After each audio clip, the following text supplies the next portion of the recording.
வணக்கம் வணக்கம் வணக்கம் அனைவருக்கும் இனிய வணக்கம். இன்னைக்கு நம்ம இந்த வீடியோல எதை பற்றி பார்க்க போறோம் அப்படின்னு பார்த்தீங்கன்னா, தமிழகத்துல நகைக்கடன் தள்ளுபடி குறித்து முதல்வர் ஸ்டாலின் அவர்கள் வெளியிட்ட மிக மிக முக்கியமான அறிவிப்பு என்ன? இதை பற்றி இந்த வீடியோல முழுமையா நம்ம பார்க்கலாம் வாங்க. தமிழகத்துல 11,70,309 பயனாளிகளுக்கு நகைக்கடன் தள்ளுபடி குறித்து முக்கியமான அறிவிப்பு ஒன்று வெளியாயிருக்குங்க. அது மட்டுமே கிடையாது, கோல்ட் லோன் எடுத்தவங்களுக்கும் தள்ளுபடி பண்றாங்க. விவசாய பயிர்க்கடன் இந்த மாதிரி எல்லாத்துக்குமே.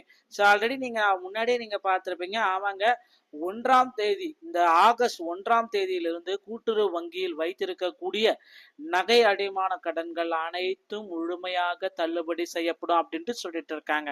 தமிழக அரசு சொல்லியிருக்காங்க. மகிழ்ச்சியான செய்தி. இது தமிழக அரசு அறிவித்திருப்பது நமக்கு மகிழ்ச்சி தான். ஸோ கிட்டத்தட்ட தமிழகத்துல மட்டும் இந்த 11 கோடி பேர் வந்து பாத்தீங்கன்னா தள்ளுபடி பயனாளிகள் ரெடியா இருக்காங்க. ஓகேங்களா? ஸோ அடுத்தடுத்த கட்டத்துல இது வந்து நகை கடன்களை முழுமையா தள்ளுபடி செய்யலாம். தமிழக மக்களின் அத்தியாவசிய தேவைக்காக தங்களின் நகைகளை கூட்டுறவு வங்கியில் அடகு வைத்து பணம் பெறுவார்கள். தங்களால் நகைகளை திரும்ப பெற முடியவில்லை என்றால் ஆண்டு வட்டி கட்டி வருவார்கள். அவர்களுக்கு உதவிடும் வகையில் தமிழகத்தில் தேர்தலின் போது அரசியல் கட்சிகள் நகைக்கடன் தள்ளுபடியே ஒரு பெரிய ஆயுதமாக எடுப்பாங்க. ஓகேங்களா? ஸோ கிட்டத்தட்ட இதை பத்தின தகவலை தான் பார்க்கலாம். இந்த நகை கடமான கடன்கள் தள்ளுபடி ஆகுவதற்கு தகுதி உள்ளவங்க யார் யார், தகுதி இல்லாதவங்க யார் யார், இதற்கான ஒரு குழு தனியாக அமைச்சு அவங்களுடைய பெயர் பட்டியல தயாரிச்சு அதற்காக வந்து பாத்தீங்கன்னா நேம் லிஸ்ட் எல்லாமே ரெடி பண்ணியிருக்காங்க. ஆன்லைன்லயே நாம வெளியிட்டிருக்காங்க அப்படின்னு சொல்லப்படலாம். ஸோ தகவல் வந்து நம்ம தெரிஞ்சுக்க போறோம். இதை முழுமையா நீங்க வீடியோ ஸ்கிப் பண்ணாம பார்த்தா மட்டும்தான் என்னன்றது எல்லாமே நான் உங்களுக்காக சொல்ல முடியுங்க. ஸோ நம்ம சேனல்ல இப்பதான் நீங்க பாக்குறீங்கன்னா மறக்காம சப்ஸ்கிரைப் அண்ட் பெல்ல கிளிக் பண்ணி வச்சுக்கோங்க. ஸோ அது மட்டுமே இல்லாம உங்களுடைய ஃப்ரெண்ட்ஸ்க்கு இந்த வீடியோவை ஷேர் பண்ணி விடுங்க. அவங்களுக்கு இது ரொம்ப பயனுள்ளதாக இருக்கும். ஏன்னா இந்த மாதிரி முக்கியமான வீடியோஸ் எல்லாமே நோட்டிபிகேஷன் போனா மட்டும் தான் உங்களுக்கு கிளியரா தெரியும். நம்ம சேனல்ல ரெகுலராகவே இந்த மாதிரி அப்டேட் எல்லாமே நம்ம கொடுத்துட்டு இருக்கோம். எல்லாருக்கூடயும் நீங்க ஷேர் பண்ணுங்க. சரி, ஓகே, வாங்க இந்த வீடியோக்குள்ள போகலாம். முழு அப்டேட்டையும் பார்த்து தெரிஞ்சுக்கலாம் வாங்க. ஸோ இங்க தெளிவா நம்ம மென்ஷன் பண்ணியிருக்கிறது என்ன அப்படின்னு பாத்தீங்கன்னா, நகைக்கடன் தள்ளுபடி திட்டம் ஒரு குஷியான மக்கள் எல்லாமே சொல்ற மாதிரி இந்த நகைக்கடன் தள்ளுபடி தாங்க இப்ப அறிவிச்சுட்டாங்க. ஸோ 11 கோடி பயனாளிகளுக்கு உடனடியாக இந்த நகைக்கடன்களை தள்ளுபடி வழங்கலாம் அப்படின்ட்டு வந்து பாத்தீங்கன்னா அரசே சொல்லிடுது. அவங்களுடைய லிஸ்ட் அவுட் இப்ப வெளியிட்டிருக்காங்க. ஸோ திமுக ஆட்சிக்கு வந்த பிறகு வந்து பாத்தீங்கன்னா நகைக்கடன் அறிவிப்பு வெளியிட்டிருக்காங்க. இதற்கான அப்டேட்டுமே கொடுத்திருக்காங்க. நகைக்கடன் தள்ளுபடி திட்டம் தகுதியான ஏழை எளிய கடன்கள் தள்ளுபடி ஆகும். ஸோ இதுல வந்து பாத்தீங்கன்னா குடும்பத்திற்கு இந்த 40 கிராம்குள்ளார சுமார் 40 கிராம் அப்படிக்குள்ள நீங்க வச்சிங்க அப்படின்னா அந்த நகைக்கடன்கள் முழுமையாக தள்ளுபடி செய்யப்படும்.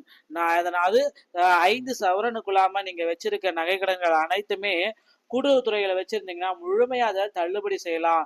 இதன்படி சுமார் 4,900 கோடி மதிப்புள்ள நகைக்கடன்கள் 11 கோடியே 70 லட்சம் பயனாளிகளுக்கு வழங்கப்பட்டு வருகிறது. இது மாதிரி தகவலையும் நமக்கு கொடுத்திருக்காங்க. நகைகளை அடகு வைக்க புதிய விதிமுறைகளும் தற்சமயம் வெளியாயிருக்காது. நீங்க பார்த்தீங்கன்னா தெரியும்.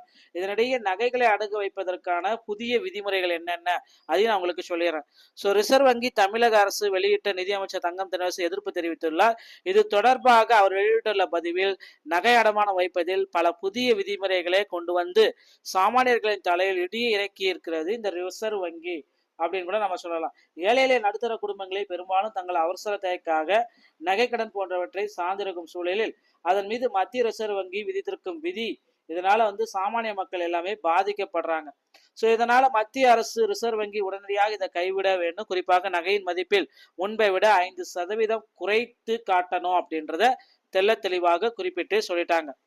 ஸோ இதற்குண்டான அப்டேட்டுகள் அனைத்துமே நாம விரைவில் எதிர்பார்க்கலாம். ஸோ நகைக்கடன்கள் தள்ளுபடி முழுமையா நமக்கு கிடைக்கும் அப்படின்றத நிச்சயமா எதிர்பார்க்கலாங்க. ஸோ நகைக்கடன் தள்ளுபடி குறித்த முக்கியமான அப்டேட்டை நீங்க பெறணும் அப்படின்னு நினைச்சீங்கன்னா நீங்க நம்முடைய சேனலை சப்ஸ்கிரைப் அண்ட் பெல்ல கிளிக் பண்ணி வச்சுக்கோங்க. மீண்டும் ஒரு நல்ல தகவலோட நான் உங்களை சந்திக்கிறேன். நன்றி, வணக்கம்.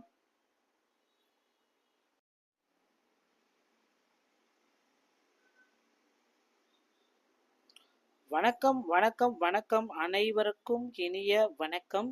இன்னைக்கு நம்ம இந்த வீடியோல எதை பற்றி பார்க்க போறோம் அப்படின்னு பார்த்தீங்கன்னா, தமிழகத்துல நகைக்கடன் தள்ளுபடி குறித்து முதல்வர் ஸ்டாலின் அவர்கள் வெளியிட்ட மிக மிக முக்கியமான அறிவிப்பு என்ன? இதை பற்றி இந்த வீடியோல முழுமையா நம்ம பார்க்கலாம் வாங்க. தமிழகத்துல 11,70,309 பயனாளிகளுக்கு நகைக்கடன் தள்ளுபடி குறித்து முக்கியமான அறிவிப்பு ஒன்று வெளியாயிருக்குங்க. அது மட்டுமே கிடையாது, கோல்ட் லோன் எடுத்தவங்களுக்கும் தள்ளுபடி பண்றாங்க. விவசாய பயிர்க்கடன் இந்த மாதிரி எல்லாத்துக்குமே. ஸோ ஆல்ரெடி நீங்க முன்னாடியே நீங்க பார்த்துருப்பீங்க. ஆமாங்க, 1ஆம் தேதி, இந்த ஆகஸ்ட் 1ஆம் தேதியிலிருந்து கூட்டுறவு வங்கியில் வைத்திருக்கக்கூடிய நகை அடைமான கடன்கள் அனைத்தும் முழுமையாக தள்ளுபடி செய்யப்படும் அப்படின்ட்டு சொல்லிட்டு இருக்காங்க. தமிழக அரசு சொல்லியிருக்காங்க. மகிழ்ச்சியான செய்தி. இது தமிழக அரசு அறிவித்திருப்பது நமக்கு மகிழ்ச்சி தான். ஸோ கிட்டத்தட்ட தமிழகத்துல மட்டும் இந்த 11 கோடி பேர் வந்து பாத்தீங்கன்னா தள்ளுபடி பயனாளிகள் ரெடியா இருக்காங்க. ஓகேங்களா?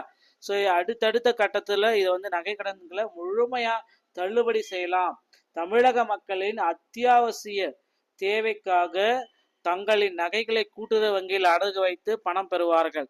தங்களால் நகைகளை திரும்ப பெற முடியவில்லை என்றால் ஆண்டு வட்டி கட்டி வருவார்கள். அவர்களுக்கு உதவிடும் வகையில் தமிழகத்தில் தேர்தலின் போது அரசியல் கட்சிகள் நகைக்கடன் தள்ளுபடியே ஒரு பெரிய ஆயுதமாக எடுப்பாங்க. ஓகேங்களா? ஸோ கிட்டத்தட்ட இதை பத்தின தகவலை தான் பார்க்கலாம். இந்த நகை கடமான கடன்கள் தள்ளுபடி ஆகுவதற்கு தகுதி உள்ளவங்க யார் யார், தகுதி இல்லாதவங்க யார் யார், இதற்கான ஒரு குழு தனியாக அமைச்சு அவங்களுடைய பெயர் பட்டியல தயாரிச்சு அதற்காக வந்து பாத்தீங்கன்னா நேம் லிஸ்ட் எல்லாமே ரெடி பண்ணியிருக்காங்க. ஆன்லைன்லயே நாம வெளியிட்டிருக்காங்க அப்படின்னு சொல்லப்படலாம். ஸோ தகவல் வந்து நம்ம தெரிஞ்சுக்க போறோம். இதை முழுமையா நீங்க வீடியோ ஸ்கிப் பண்ணாம பார்த்தா மட்டும்தான் என்னன்றது எல்லாமே நான் உங்களுக்காக சொல்ல முடியுங்க. ஸோ நம்ம சேனல்ல இப்பதான் நீங்க பாக்குறீங்கன்னா மறக்காம சப்ஸ்கிரைப் அண்ட் பெல்ல கிளிக் பண்ணி வச்சுக்கோங்க. ஸோ அது மட்டுமே இல்லாம உங்களுடைய ஃப்ரெண்ட்ஸ்க்கு இந்த வீடியோவை ஷேர் பண்ணி விடுங்க. அவங்களுக்கு இது ரொம்ப பயனுள்ளதாக இருக்கும். ஏன்னா இந்த மாதிரி முக்கியமான வீடியோஸ் எல்லாமே நோட்டிபிகேஷன் போனா மட்டும்தான் உங்களுக்கு கிளியரா தெரியும். நம்ம சேனல்ல ரெகுலராகவே இந்த மாதிரி அப்டேட் எல்லாமே நம்ம கொடுத்துட்டு இருக்கோம். எல்லாருக்கூடயும் நீங்க ஷேர் பண்ணுங்க. சரி, ஓகே, வாங்க இந்த வீடியோக்குள்ள போகலாம். முழு அப்டேட்டையும் பார்த்து தெரிஞ்சுக்கலாம் வாங்க. ஸோ இங்க தெளிவா நம்ம மென்ஷன் பண்ணியிருக்கிறது என்ன அப்படின்னு பாத்தீங்கன்னா, நகைக்கடன் தள்ளுபடி திட்டம் ஒரு குஷியான மக்கள் எல்லாமே சொல்ற மாதிரி இந்த நகைக்கடன் தள்ளுபடி தாங்க இப்ப அறிவிச்சுட்டாங்க. ஸோ 11 கோடி பயனாளிகளுக்கு உடனடியாக இந்த நகைக்கடன்களை தள்ளுபடி வழங்கலாம் அப்படின்ட்டு வந்து பாத்தீங்கன்னா அரசே சொல்லிடுது. அவங்களுடைய லிஸ்ட் அவுட் இப்ப வெளியிட்டிருக்காங்க. ஸோ திமுக ஆட்சிக்கு வந்த பிறகு வந்து பாத்தீங்கன்னா நகைக்கடன் அறிவிப்பு வெளியிட்டிருக்காங்க. இதற்கான அப்டேட்டுமே கொடுத்திருக்காங்க. நகைக்கடன் தள்ளுபடி திட்டம் தகுதியான ஏழை எளிய கடன்கள் தள்ளுபடி ஆகும். ஸோ இதுல வந்து பாத்தீங்கன்னா குடும்பத்திற்கு இந்த 40 கிராம்குள்ளார சுமார் 40 கிராம் அப்படிக்குள்ள நீங்க வச்சிங்க அப்படின்னா அந்த நகைக்கடன்கள் முழுமையாக தள்ளுபடி செய்யப்படும். அதாவது 5 சவரனுக்குள்ளாம நீங்க வச்சிருக்க நகைக்கடன்கள் அனைத்துமே கூட்டுறவுத்துறைகளை வச்சிருந்தீங்கன்னா முழுமையாக தள்ளுபடி செய்யலாம். இதன்படி சுமார் 4,900 கோடி மதிப்புள்ள நகைக்கடன்கள் 11 கோடியே 70 லட்சம் பயனாளிகளுக்கு வழங்கப்பட்டு வருகிறது. இது மாதிரி தகவலையும் நமக்கு கொடுத்திருக்காங்க. நகைகளை அடகு வைக்க புதிய விதிமுறைகளும் தற்சமயம் வெளியாயிருக்காது. நீங்க பார்த்தீங்கன்னா தெரியும். இதனிடையே நகைகளை அடகு வைப்பதற்கான புதிய விதிமுறைகள் என்னென்ன அதையும் நான் உங்களுக்கு சொல்லிடுறேன். ஸோ ரிசர்வ் வங்கி தமிழக அரசு வெளியிட்ட நிதியமைச்சர் தங்கம் தென்னரசு எதிர்ப்பு தெரிவித்துள்ளார். இது தொடர்பாக அவர் வெளியிட்டுள்ள பதிவில் நகை அடமானம் வைப்பதில் பல புதிய விதிமுறைகளை கொண்டு வந்து சாமானியர்களின் தலையில் இடியை இறக்கி இருக்கிறது இந்த ரிசர்வ் வங்கி அப்படின்னு கூட நம்ம சொல்லலாம். ஏழை எளிய நடுத்தர குடும்பங்களை பெரும்பாலும் தங்கள் அவசர தேவைக்காக நகைக்கடன் போன்றவற்றை சார்ந்திருக்கும் சூழலில் அதன் மீது மத்திய ரிசர்வ் வங்கி விதித்திருக்கும் விதி இதனால வந்து சாமானிய மக்கள் எல்லாமே பாதிக்கப்படுறாங்க. ஸோ இதனால மத்திய அரசு ரிசர்வ் வங்கி உடனடியாக இதை கைவிட வேண்டும். குறிப்பாக நகையின் மதிப்பில் முன்பை விட 5% குறைத்து காட்டணும் அப்படின்றத தெளிவாக குறிப்பிட்டு சொல்லிட்டாங்க. ஸோ இதற்குண்டான அப்டேட்டுகள் அனைத்துமே நாம விரைவில் எதிர்பார்க்கலாம். ஸோ நகை கடன்கள் தள்ளுபடி முழுமையா நமக்கு கிடைக்கும் அப்படின்றத நிச்சயமா எதிர்பார்க்கலாங்க. ஸோ நகைக்கடன் தள்ளுபடி குறித்த முக்கியமான அப்டேட்டை நீங்க பெறணும் அப்படின்னு நினைச்சீங்கன்னா நீங்க நம்முடைய சேனலை சப்ஸ்கிரைப் அண்ட் பெல்ல கிளிக் பண்ணி வச்சுக்கோங்க. மீண்டும் ஒரு நல்ல தகவலோட நான் உங்களை சந்திக்கிறேன். நன்றி, வணக்கம்.